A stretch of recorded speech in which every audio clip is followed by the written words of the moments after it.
So hi, it's almost 1 o'clock, so at 1 I'll wait to say hello properly, but I'm really excited to be here. I'm happy that you're here, and I hope that we'll get to talking about building outside the blocks in about 30 seconds.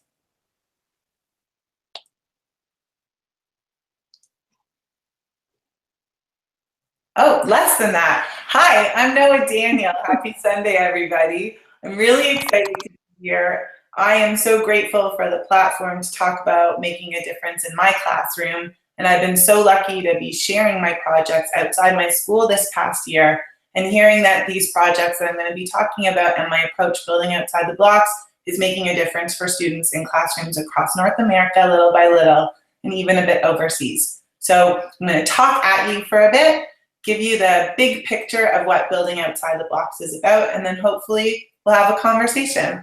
I'm going to switch to screen share, and I'm going to go over to Bob, and I'm going to start. So this is a bit of Bob.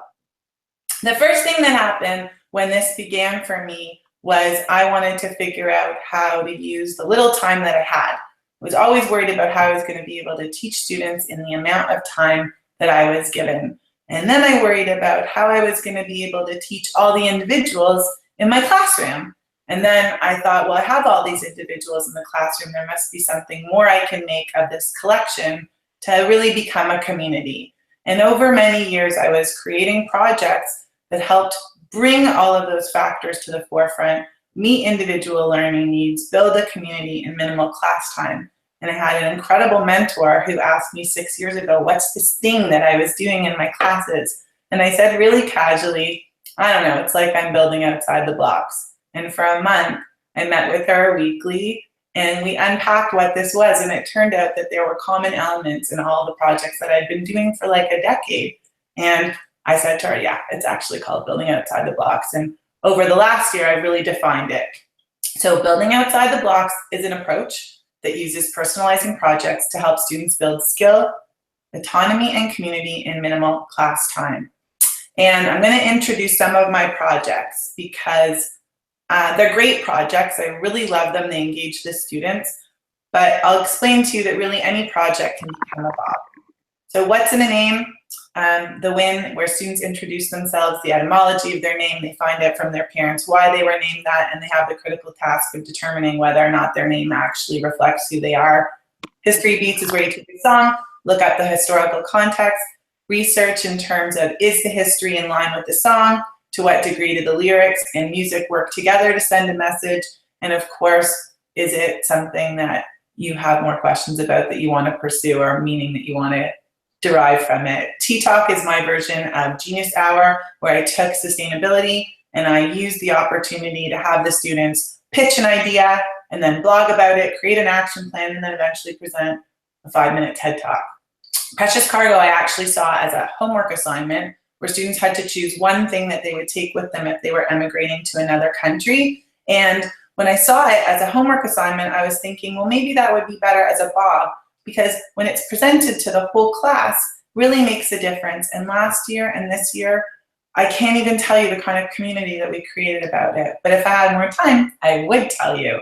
Your deeds are your monuments. My students would read a book, a biography, an autobiography about somebody who made a difference, and then they created a monument in their honor and presented them. The extra I took from Stephen Covey's 21 Days to Success, and students commit to making a change, to start doing or stop doing something. They journal about it for 3 weeks, and then they create something that's reflective of what they accomplished. And Curator is where there's lots of things you can do. I actually helped somebody develop this for their science class. They were looking at different people who had created cures for things. But I was thinking about how any kind of curation could be a wonderful activity for students to do independently and drive their own learning and then present to the class. And then whatchamacallit is where students make up a word, they write the dictionary definition of what that word is, and they try to make it sticky. So I took it from the tipping point, and they used different strategies to try to get kids to put it into their vernacular, and then they present about it. But one-off Bobs are one kind of project. My favorite projects that I've never seen other people do, those are called tri-Bobs. And the idea is revisiting a project 3 times over an entire school year and adding a layer to it. So the PS series begins with a portrait of yourself, evolves to a personal soundtrack. And then the last stage, photosynthesis, comes from a year of decoding photographs, and then the students take a photograph and lead the decoding of that text. Master Storyteller I've done with grade 4 and grade 6, and it's one of my absolute favorites. I can't get over what's going on in grade 4 this year and what I've seen happen in grade 6. But essentially you go from reading a picture book to the class to telling the story to the class using visuals to writing your own original story. So it gives the students an entire year to build skills for storytelling, but it also allows them to have explicit instruction in writing, in revising, etc., through the whole writing process. And then by the end, when they do present their stories, they feel really comfortable because they've done that before. Did you know I created for science when I had to teach science when I had never taught science before, and like grade 7 and 8 science. I was really nervous, so I created Did You Know? And the Did You Knows were ways that students could investigate, let's say, a pure substance or a mixture like in grade 7, and they would present on it, and they would do it from an area of interest. So one student would look at antiseptic, and another student would look at our favorite perfume, and another would look into baking, and they would present on it, but deepen their understanding of a pure substance or mixture. The What's News, What's Up, and News and Schmooze is something I've been able to scaffold over the entire middle school because I teach grade 6, 7, and 8, MYP 1, 2, and 3 in a middle years program of an IB school. So What's News is an introduction to news, and they revisit it multiple times. The What's Up begins with an analysis of an article, annotating it, presenting on it, explaining their choice, and then evolves to adding a visual and then decoding just a photograph based on 2 versions of the same story written from different perspectives or different newspapers.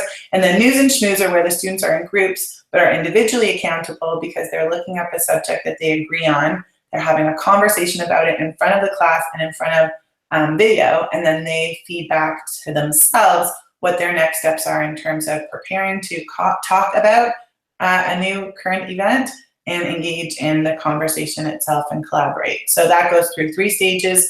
The first News and Schmooze, News, Schmooze, and Tableaus 2, and News, Schmooze, and Produce. And all of these projects have a theory behind them. And the theory is that if you take all the best ideas in education, you can actually make them happen through a project. So I'm going to talk a little bit about the idea that these projects feed me so much information about my students that I really get to know them, and I use that data to teach them other things. I use that data to scaffold their learning over the years and really support them. And I give them formative feedback that I help track that is not just about the content or the skill, it's really about who they are and what they can bring to the table. You know, giving them opportunities to be successful. Skills. So every single building outside the blocks project can be completely different. And I've helped people do it for science classes, do it for social studies classes, do it for language and literature, but all of them have reading, writing, presentation skills, listening skills because the class is a community, which I'll explain in a minute. They all invite creative and critical thinking. They all help to build organizational skills, sometimes as a result of not being organized and sometimes just as a reflective point to continue developing on the continuum of their organization. Autonomy. So what I do is when I introduce an assignment, so let's say I'm introducing the WIN, students like to call it Wonderful Win Wednesdays because that year I had Wednesdays. So every single week I would schedule a time for the students to be presenting when I had a double period.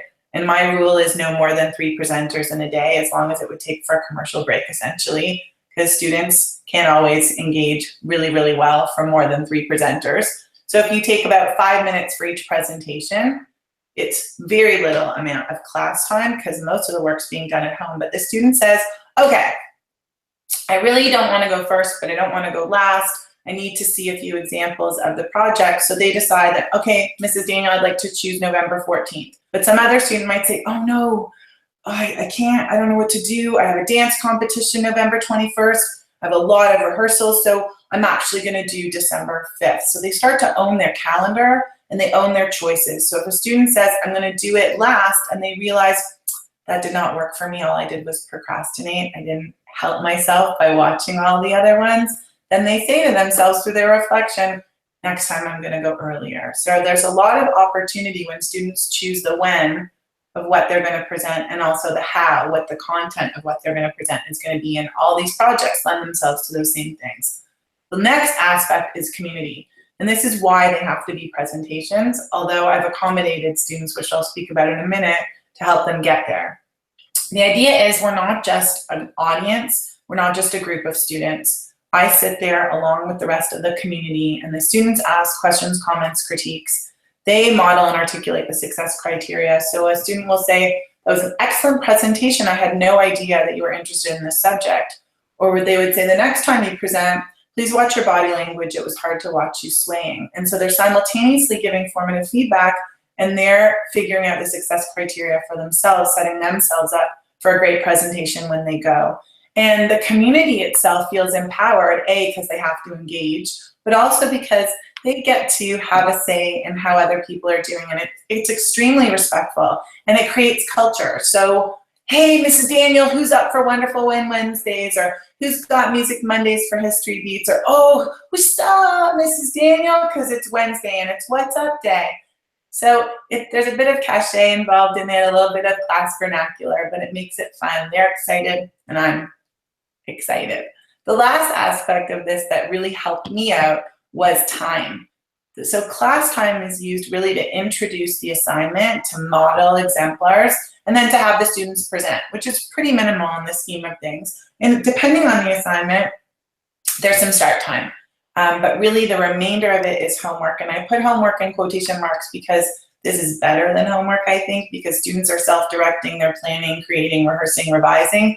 And if it doesn't work, then they have to do it better the next time. So it's really iterative. It gives them a chance to go through the design cycle at home and learn sometimes from mistakes and learn how to backwards design an assignment in view of a self-selected data presentation. But the role of teacher, as we talk about a lot in education today, is really one of facilitator. So I might write the agenda on the board and note who's presenting on that day, and I might facilitate the quiet in between the transitions, during the transitions for each presentation. And I need to use the data that I've collected on the student, whether it's to give formative feedback, or it's to help scaffold assignments, or it's to help that student by having a conversation or making a note that I want to use that in speaking to them about something else. That facilitation is a really important aspect. But the other aspect is I take a lot of notes. So I might take a page of notes while they're presenting, but I'll only write a few of them in their next steps because I want to make sure that they're actionable to them. Lately, in the last 6 months or so, I've been filming a lot so that students can reflect on themselves. And for T-Talk, my students actually have to give me the reflection of what their next steps are after a pitch before I give them mine. So that really helps me to be a partner in their own learning. And photographing, my mentor, as I was developing this further, and I had an article published about it, she says, "Where's your artifacts?" And I said, "I have student work." She said, "You need more artifacts." And I said, "I have reflections." And she said, "You need to be taking photographs because when you're telling the story, people are visual." So I started taking photographs, which you'll see on my blog posts, and probably does reinforce what it is that I'm speaking about. Of course, the teacher is an assessor, but I wrote as and for learning because, like the WIN, I use it at the beginning of the year as a diagnostic for where students begin in terms of their research skills and in terms of their presentation skills. Most of the BOBs are really born to be formative assessment, but in a tri-BOB situation, if you're revisiting a skill, by the time you get to that third BOB, there's no reason why you shouldn't be able to evaluate it as a summative. Being a accommodator is an important feature of being the teacher in a BOB approach because there are students who are terrified about presenting in front of the class. So I've scaffolded it. So I'll take MST as an example. I had a student who was very quiet. She really did not want to present in front of the class. And so for her MST1, she presented just to me.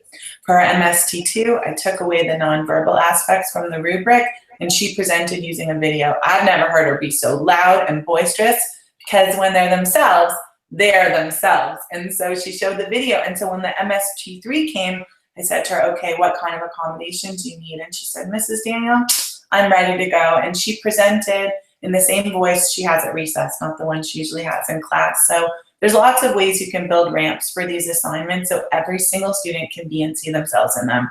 And then, of course, the term I've been using a lot lately, which is creative collaborator, because if students have ideas, they sometimes come and bounce them off of me, and I help to give them feedback or ideas of what materials to use, or talk about sometimes ideas that are just too big and need to be reined in, or too small that need to be further developed. So I'm always available to have a conversation about where students are going in their work. And the truth is that for many people, a bob is a shift. So I've shared a lot of my projects with people and they use them, but they're not so sure about the approach. And the reason most people say they're not sure is a lot of teachers don't feel comfortable letting students choose the date of their presentation. And that's cool, because the projects, they can work. But what makes them high-yielding projects is when all four of these aspects work in tandem, because it brings out the best in students. And that's kind of what we're there to do. Really have seen kids who don't engage, who don't try, bring pieces of themselves to the classroom and look and feel whole. And that's a gift that makes me want to keep making bobs, that makes me want to talk to 10 people in a week and say, I can help you create that. I've got a bob for that job, because it means something to them and it helps students do more with much less school time. So it's very exciting. Here's the equation really quickly. Get a personalizing project. It can be mine or somebody else's. Give students a voice in what they do and when they do it. Build a community in the classroom so they're more than the sum of their parts. And be a facilitator. And you'll get engagement, deep learning, and a positive sense of self. So yeah, these are the conditions of powerful learning. I saw this on Twitter last year and it says so much. Bobs, do this. And I just wanted to tell you that I was preparing for this for Quest. I was so lucky that York Region gave me the privilege of bringing this to the world outside my school for the very first time at their November Quest conference. And I was looking at the Ontario School Effectiveness Framework in order to validate and ground the Bob approach. And I couldn't believe how many of the aspects of this goal of reaching every student Bob's actually had. So I shared that. And the truth is, the more I think about it, Bobs actually promote well-being, because students feel visible and they feel whole and they feel that they matter. And the truth is, every one of my classes, even if I'm teaching 2 grade 6s, 2 7s, 2 8s, where we're doing the same Bob, History Beats looks completely different in each class because the community's different. And this incredible quote that's in the inclusion document from the province says so much. So through a Bob, you know who's in the room. And so you can create a space for everybody in the room. And inclusion has a lot of different aspects to it. But when you get to see more of a student, you get to make your space more reflective of who's there. So, like I said, building outside the blocks is an approach. Personalizing projects, skill, autonomy, community, and minimal class time. I'd love to talk more about them. I'm happy to share my projects. I'm still collecting data to see how they work, so the only thing I need is feedback.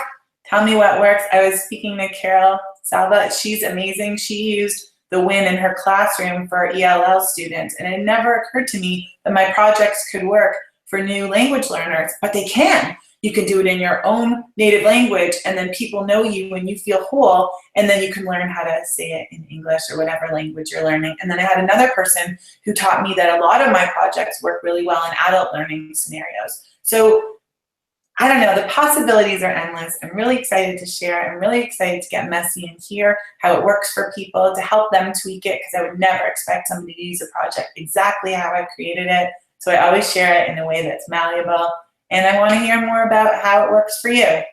I blog about my projects a lot because they inspire me like my students do. So you can read about them on my blog. I started blogging last year. And now I would like to take some questions. So I'm going to come out of this and I'm going to come back to the conversation and stop sharing my screen and say, hey, do you have any questions about this? Naomi? I am here with you. Oh, I can't see you. I don't know what just happened. Okay, you're with me. I'm with you at least. Okay, I can see myself, but do you hear the double reverb of me talking, or is it okay? I think I'm okay. I'm going to just join back. Hi. There you are. Okay, I'm here. Okay, so let's talk about Bob. Let's talk about Bob is right. I was really intrigued at first because I didn't know, what did Bob stand for? I knew it was an acronym. But then as you continued on to share with me that Bob stands for building outside the blocks, right? Is that correct? Okay. And so how did you come about creating that name? Because when I'm working with a lot of teachers in the nation, let's say in the United States, and then we have block periods of time. Do you in Canada also have block periods of time, or do Yeah. you have only 48 to 50-minute periods of time? Well, it depends on the school and how they organize their schedules, Okay. but there are lots of blocks in education. Some of Mhm. them are blocks of time, so allotted literacy periods, allotted math time that has to be uninterrupted, but also the blocks, the confines of units. Because I work at an NYP school, we have this program called Manage Back, and it's a fantastic program. But my NYP coordinator said to me, how are you going to be able to give feedback on your bobs if they take place outside of units, because Manage Back is organized by units? Isn't that going to upset people? And I said, I think it'll be okay because it will continue over the entire year. So students will see my feedback. The assessment is always like the numbers are so unimportant because they don't tell you anything. It's that feedback that hopefully you've held them accountable for and you've supported them through that allows them to continue growing. So those are some blocks too. And the truth is the answer came from like off the cuff and I didn't know it was anything. And then it sat with me and I was like, that is what it is. And I'm a namer. There isn't a stuffed animal that comes into our house that one of us doesn't name quickly, and it's true about any of my projects. So I get a lot of joy out of naming them. When I named Bob, I was like, Bobcast, and Build a Bob Workshop, and a bit about Bob, and a Lunch and Learn, Bite a Bob, and I was excited. So Bob, there are lots of blocks in education. I like blocks in the sense that it clarifies expectations. One of the things that people say to me is, oh, this is like genius hour, but it's not. It's tight-reined in the sense that there's an outline that's scaffolded with a checklist that students have to interact with a rubric written.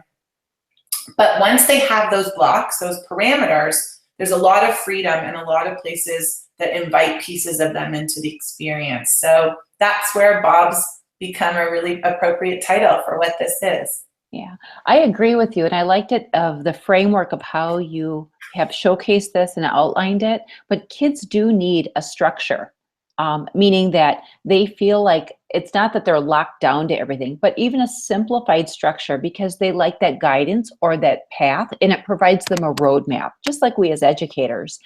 But it still allows for true focusing on meeting the whole child's needs, because that's what I saw when you're presenting.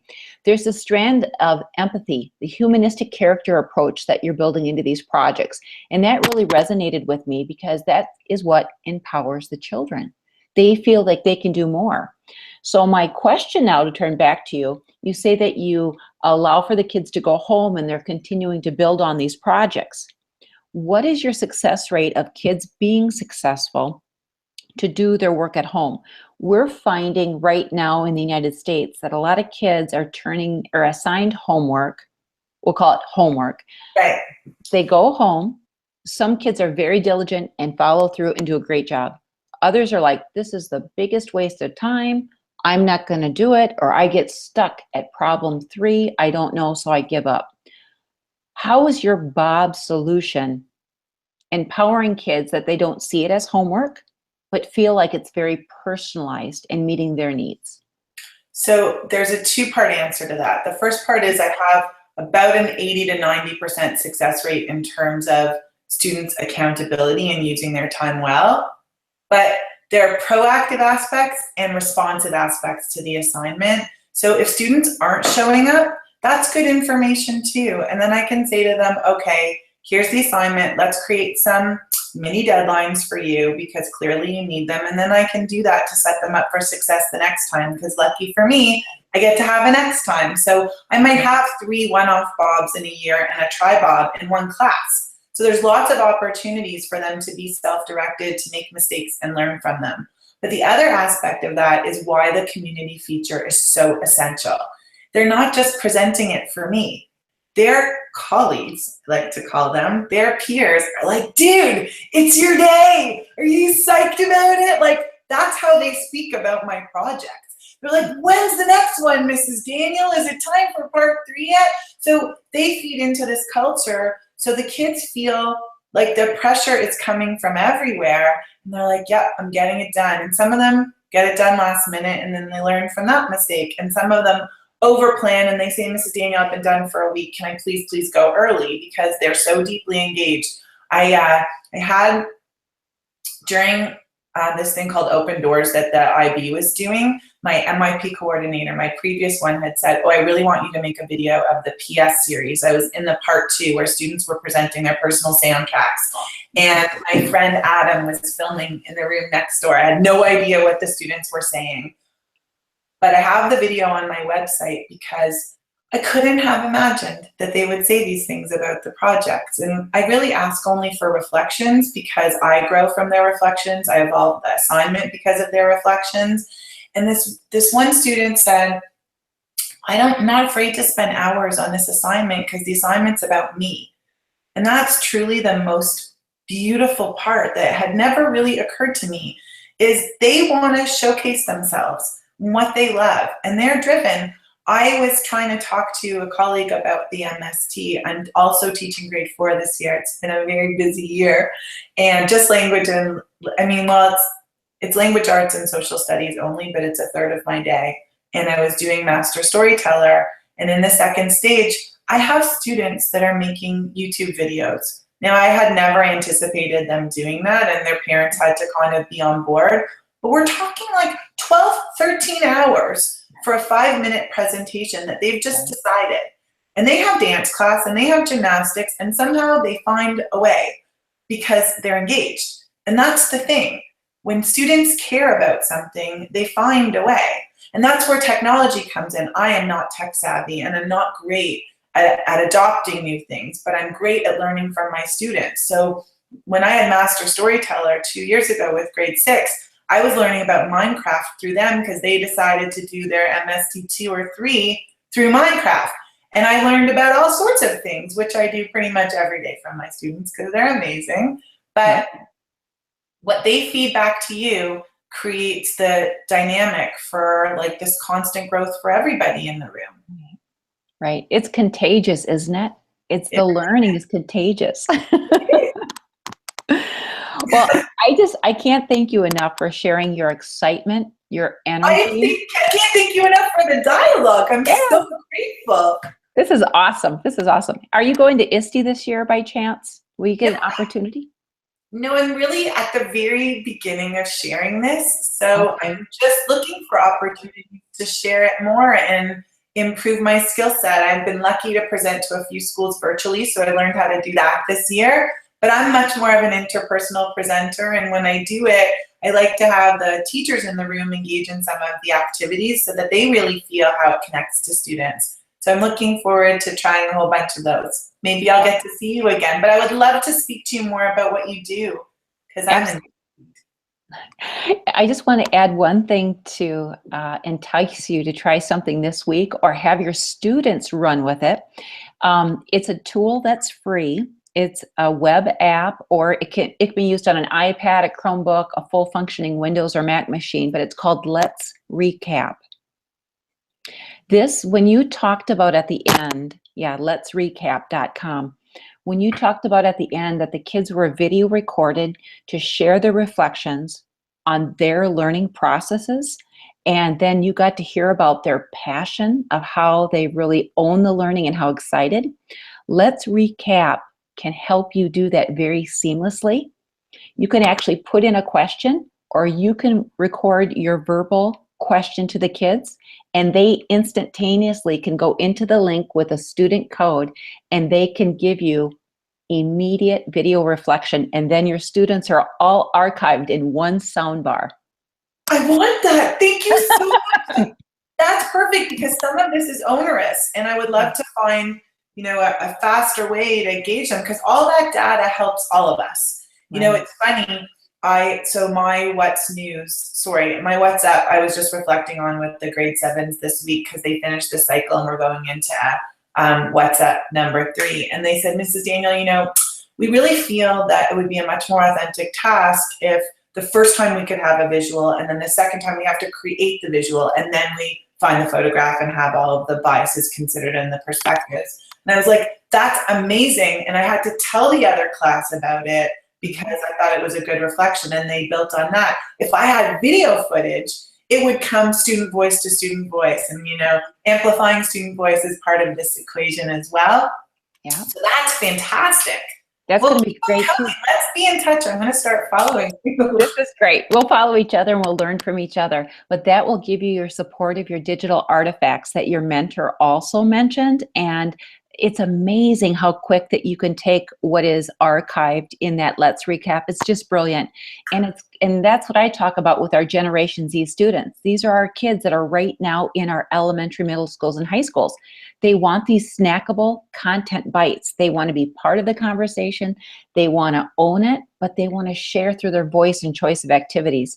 And Let's Recap is just one of those of the many that's just super simple and seamless to use, but your kids feel empowered to share their knowledge with you. So, well, I want to recap for 1 minute and thank Peter for creating this opportunity to share, because teachers, like students, feel good when they have a voice and feel like they have the ability to learn from each other. And it doesn't have to be overly formal, but it is pretty exciting. So this was wonderful. Thank you so much and have a great day. Yep, you have a great day too, Noah. Nice meeting you, and I'll continue to follow you on Twitter because together we are better. We can't know it all, and we're going to rule the world and excite our kids tomorrow. Okay. Sounds good to me. Okay, have a great day. Bye-bye. Okay, bye, Noah.